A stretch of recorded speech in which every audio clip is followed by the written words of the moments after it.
talk about how inspired we are by Kyle Shanahan's accountability. I think we're about as inspired by his accountability as his team's been the last couple of weeks on offense, especially. I mean, you know, he never takes accountability for anything that happens. It's always pushed off on. It's always an execution issue of some sort. It's never on him, and he's the leader. He's supposed to be the leader. Yeah. I have serious doubts on that piece as well. But he's the guy that's in control. It's his job to get everybody ready to execute. And so at some point, when your team is doing the same thing for 4 out of 5 years, yes, right. it has to come back to the guy in charge. And we almost never see him take accountability. I don't know if we've ever seen an assistant coach ever get fired because his group has been bad, right. with this organization. So I think it really starts. All of the 49ers issues really start and stop with that one. That's a really good point that he's never really fired an assistant coach. Like they're all just in with him. And you'd think that, so that really implies that all of the accountability and responsibility is placed on the players. Yeah, 100%. We heard that yesterday. He was asked about the slow starts, and in particular the slow start against Arizona, and he points to, interception, holding, all the different things that we all know that transpired in the game. Everybody watching can see that you failed two times on fourth down and whatever. What are you going to do about it? And there's never an answer as to how.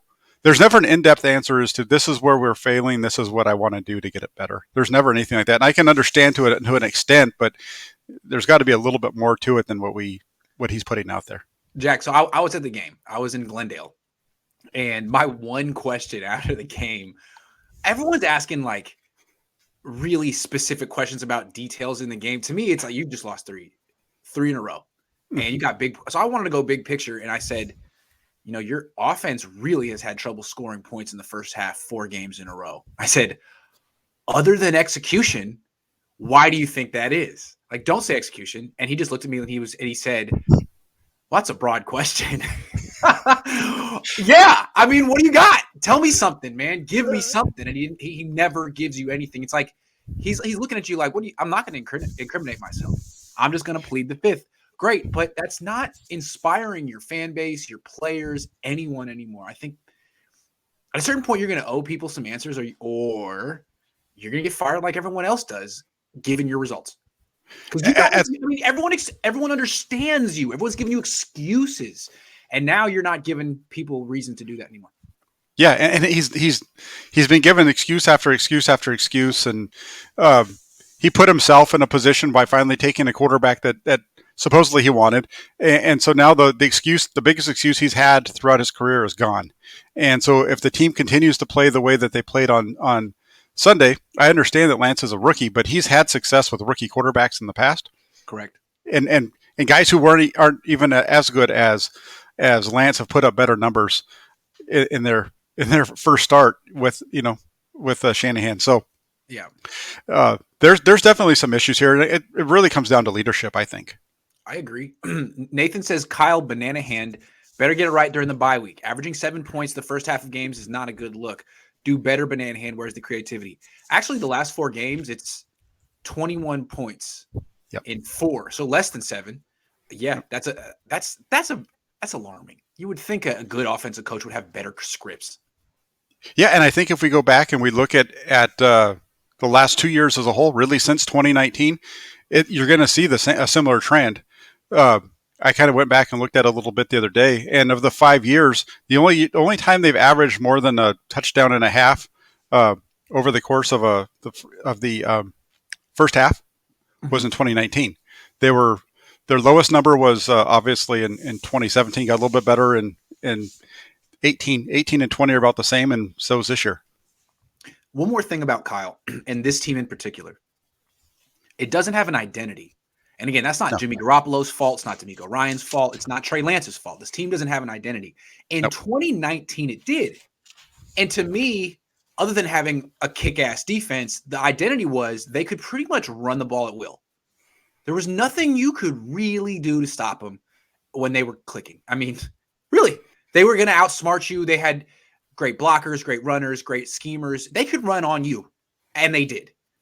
Now, I mean, they don't even try a lot of the times. They'll have a guy like Elijah Mitchell going well, and they'll be like, well, it's not what we really want to do this week. It's hard to say what their identity is right now. I think, in fact, they don't have one, and they're searching for one. That's something that they could work on during their bye week. An identity. Time to find one. No, I totally agree with you. They don't have they've that used to be their identity, and Kyle Shanahan's calling card was his running game. They don't have that right now, and nothing shows up more than running your quarterback 12 times in a game. What? Yes. And like when they drafted him, Banks, Sermon, people were like, okay, well, it fits their identity. They're just going to get back to running over the entire league. Mm-hmm. Psych. Nope, that's not what they're going to do at all. They're still trying to figure out what they're trying to do. Very strange. And again, like when I think people are starting to think about Jim Harbaugh again. Everyone has like written him off like, hey, at least we're past that. Well, he had a lot of things that Shanahan doesn't have, like a strong identity. And he could sort of play to the strengths of his players. Kyle's, I don't know, stuck in a system that doesn't. I don't know, man. I don't know. He's just making Jim look really good right now. Oh yeah, no, and that's one of the I've said this since for as long as this whole Shanahan's been here, that people look at Shanahan and they're giving him all this praise when he hasn't done anything. No. And Jim Harbaugh was here for 4 years, and the worst year was 8-8, and their offense was top of the league in scoring 3 times and during that time period. Shanahan's done it 3 or 4 times in his entire career. Also, everyone acts like Jim Harbaugh inherited this juggernaut.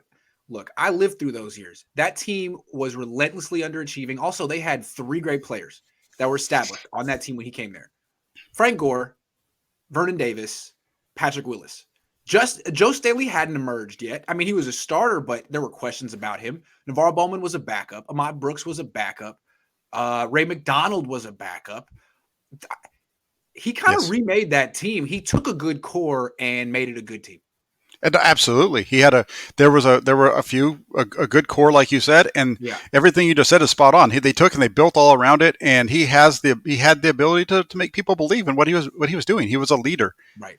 And look at, like, everyone says Kyle had nothing. Well, he had DeForest Buckner, Eric Armstead, Jaquaski Tart, Jimmy Ward. He inherited half of a defense.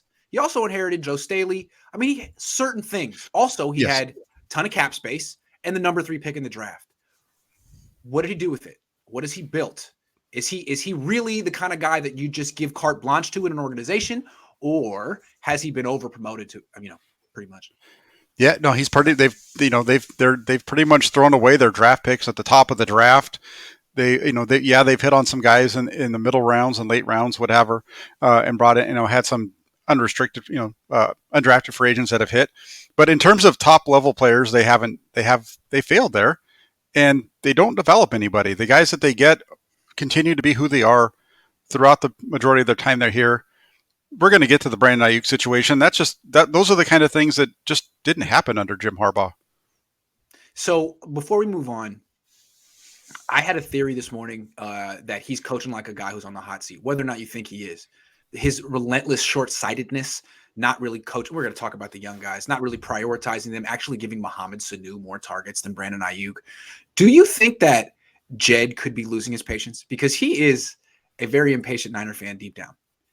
Everything about what they've been doing, going back to the trade up, speaks to a front office and a head coach that feels like they have got to win now, or at least be able to show that they can win next year. Sure, I think next year's that's an interesting caveat too. Yeah, I think next year is the year. If he's going to make it through this year, but if this continues on throughout 2022, he's going to be gone. Got it.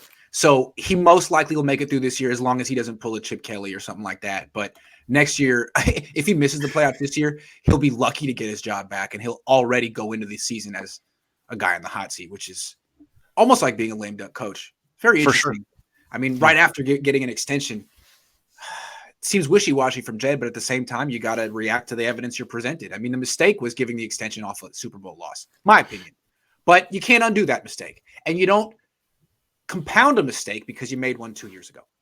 Yeah, and as far as Jed goes, I mean, how many head coaches was he paying 3 years ago? I think he was paying 3 of them at one point, right? Yeah, it's his parents' money. If they tell him spend whatever, I mean, how could I get mad at him? I just didn't have those kind of parents growing up. Exactly. No. Yeah.